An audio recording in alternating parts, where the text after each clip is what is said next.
Hanapin niyo yung pag-uwi sa YouTube. Talagang doon kayo mag-worship kay Lord. Talagang.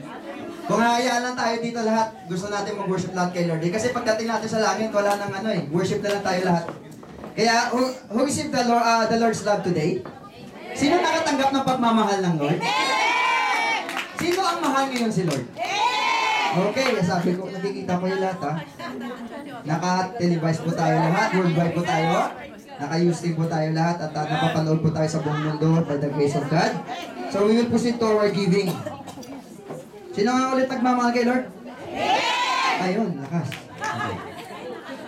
Let's proceed to our giving. I will share to you Deuteronomy 8:18 in New King James Version. And you shall remember the Lord your God, for it is He who gives you power to get wealth, that He may establish His covenant which He swore to your fathers, as it is this day. So, sino po nagmamahal kay Lord? Amen! Ba't pa kumonti yung amen?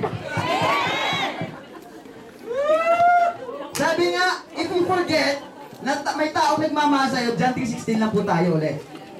So, sabi nga dito, ang lahat ng bagay, everything we have, si Lord po ang nagbibigay.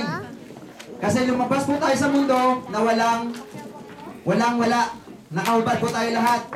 Kaya ngayong hapon na to, ipapakita natin ngayon kung gaano natin kamahal si Lord sa ating pagbibigay. Because He will supply all of our needs according to His richness in Christ Jesus.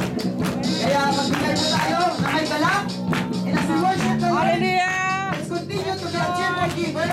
May galak po tayo sa pagbibigay at hindi po tayo repeat at really magbibigay po tayo sa Panginoon. Okay? Sige. Okay, as we give to God, let's worship the Lord. Hallelujah!